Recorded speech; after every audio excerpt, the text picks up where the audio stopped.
Year two with Willie Fritz in the Big 12 with Houston. How did they respond to last year's disappointing season? Let's hop right into a college football preview where I'm going to be talking about the stars of the Houston Cougars, a few storylines to follow, losses and additions to this roster, as well as an X-Factor game for this team that they must win and a record prediction to follow. Let's hop right into it. Let's get with the stars on offense. Tanner Kazoil, tight end, transfers in from Ball State. Really big addition to this offense. 800 yards and 8 touchdowns last year at Ball State. He's going to have to be an instant impact guy. He might even be the leading receiver for this offense with a ton of other transfers coming in. And then to pair with him in the skill group, Dean Connors, running back from Rice, 1,200 scrimmage yards, 11 touchdowns. This entire offense is getting an overhaul, but we will talk about that in just a little while. Next up, Jesus Machado, middle linebacker, follows Willie Fritz. I believe he was injured last season in the 2024 year, but at Tulane, when Willie Fritz was there in 2023, man, did they have an exciting season. 98 tackles. He did a great job, flies to the football, you see him everywhere on Tulane's tape in 2023. I think he's going to have a breakout year with his return from injury from last season. This is a guy to watch out for in Houston. Next up, talking about the storylines to follow for this team. They are going through some major offensive woes. Houston had one of the worst offenses in college football. I just want to say this. They did not have a single 1,000-yard passer. And they're not running the Army-Navy playbook. That is unbelievably embarrassing. Willie Fritz, of course, trying to do all of this on the fly. He had a ton of transfers last year, even more this upcoming season. The offense did not pan out, but he does bring in his old Tulane offensive coordinator, Slade Nagel, I believe. That was where Tulane's offense under somebody like Michael Pratt, I believe, was the quarterback at the time, back in 2022, 2023. This team is ready to fly if they can get their offense cooking. I'll talk about the defense in just a little bit, but they have to be much better in terms of producing on offense. I'm talking points, yards in the pass game, rushes. It doesn't matter. Offensive line, winning at the line of scrimmage, somewhere has to improve, because if not, maybe we see Fritz get bounced in his second year. Next up that I want to talk about, the losses and additions to this roster. They lose some major key pieces on defense. This Houston defense was not bad last year, but 2 guys in the secondary. Fritz, of course, is a secondary type defensive-minded head coach. He loses 2 of his best guys. Jeremiah Wilson, corner, transfers to Florida State. 4 interceptions, 4 pass deflections last year. Probably their best corner on the roster. And then behind him at the safety position, A.J. Hawkley or Halsey, or Halsley or something like that. I apologize, I'm butchering his name. But safety goes to LSU, 5 interceptions, 7 pass deflections, 43 tackles. Now, when you talk about who was flying to the football last year for Houston, it was this guy. He was everywhere. I mean, you don't see this type of production out of just your average Joe. He's a box specialist, somebody that can get to the line of scrimmage, drop back deep in the secondary, can play any coverage, 3, 4, 5, 6, 7, 8, 9, 10, 11, 12. Doesn't matter. He's your guy. But he ends up going to LSU. Super excited about the LSU secondary, but that's an off note. Let's keep going with some of these other storylines. Now, rebounding defensively. How does this team bring back some... Well, actually, I apologize. Let's reverse. We got to talk about the additions to the roster. I've already mentioned Dean Connors, Tanner Kazoil, Jesus Machado, but last guy that I want to talk about, Connor Wegman. Used to be the starting quarterback at Texas A&M, lost his job last year due to a mix of poor play and injury to Marcel Reed, and the job is gone. It's not worth fighting for, apparently, so he transfers, heads to Houston to win the starting job and try to lead the Cougars to a bounce-back season. So next up, we're going to talk about rebounding on defense. Losing some major key guys. I think Fritz can somehow pull this team together and continue to succeed. He's a defensive-minded head coach. He's done that at everywhere he's gone, and I think he's going to be able to continue to pick up the pace. The Big 12 is not known for their defenses, but if Fritz can somehow cook up, a top 25, top 30 scoring defense, then maybe Houston can compete in some of these games. Last storyline that I want to talk about for this team. Connor Wegman's redemption. Like I said, came into last season at Texas A&M, the starter. Everybody was super high on A&M. They hosted Notre Dame in their first game, and I don't think Wegman played great at all. I think he had less than 150 yards passing, below a 60% completion percentage. I think he battled some injuries last season, but overall, just never really played well, especially when the lights were shining really bright.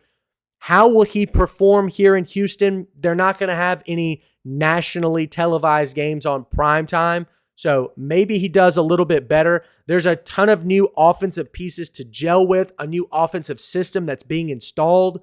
There's a ton of variables, and as a quarterback, you hate variables. You want, I've said in a lot of videos, continuity and consistency. You want chemistry with your wide receivers. And so when you're moving schools heading into a new program, that's also bringing in a bunch of new receiving targets, new offensive linemen.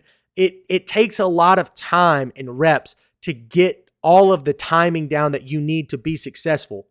Is he capable of doing that? His talent says yes, but the experience on the field says no. So I guess we'll have to wait and see what we end up seeing on the field. Next up, talk about the X Factor game.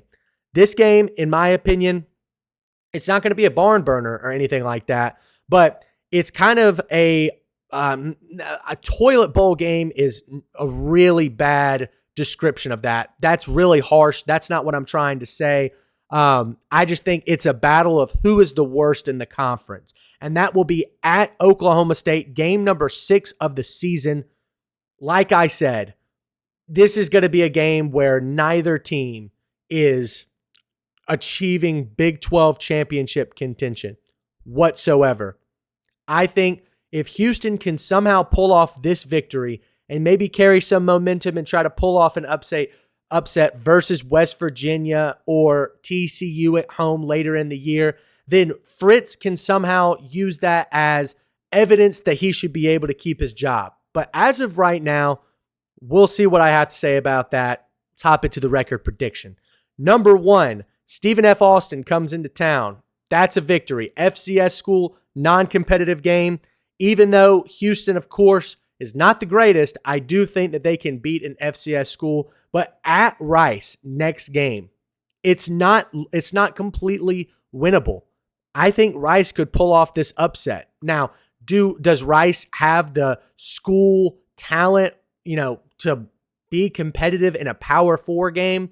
Not necessarily, but I think with a lot of these new pieces coming into Houston, if they do not gel immediately, this could be a very competitive game. Now, Dean Connors will be making his return to Rice. I'm sure he'll be getting a ton of carries coming into this game, but I don't know. I see Houston winning it, but I don't think it's going to be some kind of blowout. So that's game number 2. Home for Colorado. Even though Colorado is in kind of the same group as Houston, I do think that Deion Sanders is a much better coach in terms of recruiting in talent. The transfer portal has looked much better with Colorado than it has Houston. I think Willie Fritz is just a little bit outside of his league here. And this game, in my opinion, even though it's at home, will be edged out towards Colorado. So 2-1 moving into at Oregon State. I think people are sleeping on Oregon State. That offense is going to get cooking under Malik Murphy. I am a big fan of what they've got going on up there in Oregon. Here we go. That's a loss. Now the going gets tough. Texas Tech. I think they're a Big 12 title contender. They have paid millions and millions and millions of dollars for their roster, and that wasn't to lose to Houston on the road. They'll be taking care of business there, in my opinion. That's loss number 3 in a row. At Oklahoma State, the X Factor game. Mike Gundy has been in this conference far longer than Willie Fritz. I think even though he's bringing in a similar amount of transfers and he doesn't have the continuity and consistency that we always talk about, Oklahoma State still gets the edge for me because they're at home. 4 straight losses in a row for Houston. Arizona at home for Houston. Can they win this game? Absolutely. But when it comes down to which quarterback I like more, Noah Fafita or Connor Wegman, I like Noah Fafita significantly more. So to the point that I'm willing to say that home field advantage does not matter in this scenario. I think Arizona still has the same chemistry building archetypes in their system than Houston. Houston kind of has a hodgepodge of guys where Arizona is trying to establish a clear identity behind Fafita. That's a loss.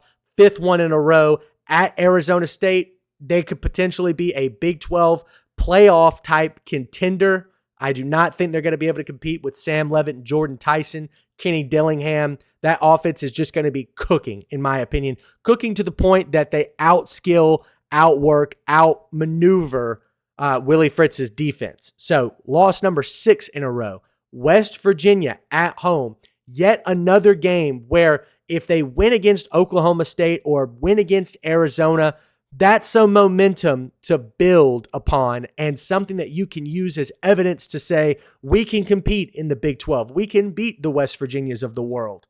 I just don't see it. I think Rich Rodriguez plays an extremely physical style of football. He wins at the line of scrimmage. And with a team like Houston, who doesn't have a lot of confidence at this point, 6 losses in a row, I think Houston can absolutely lose this and will lose this to West Virginia at UCF. Their redemption game. Maybe Willie Fritz is already on his way out the door, but maybe not. I think they can win that game. Scott Frost has got his work cut out for him at UCF. I think they could potentially be a 9, 10, maybe even 11 loss team this year.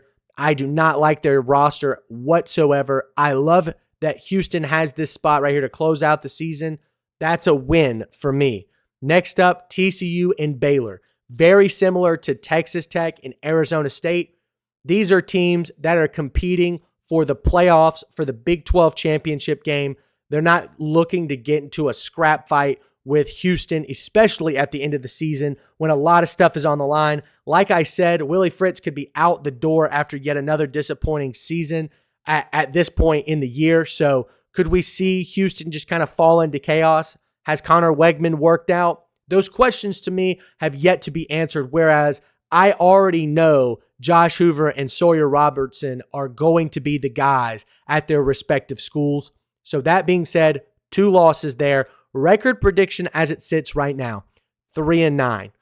I do believe that this could easily be a 5-7 record with a win versus Arizona and West Virginia. Maybe even an upset against a TCU or a Colorado. 6-6 would be phenomenal for the Houston Cougars. If they can get to a bowl game after what last year was, then man, have they turned this schedule and this roster, the culture, the program, the university around and gotten everybody's hopes up for year 3 of Willie Fritz.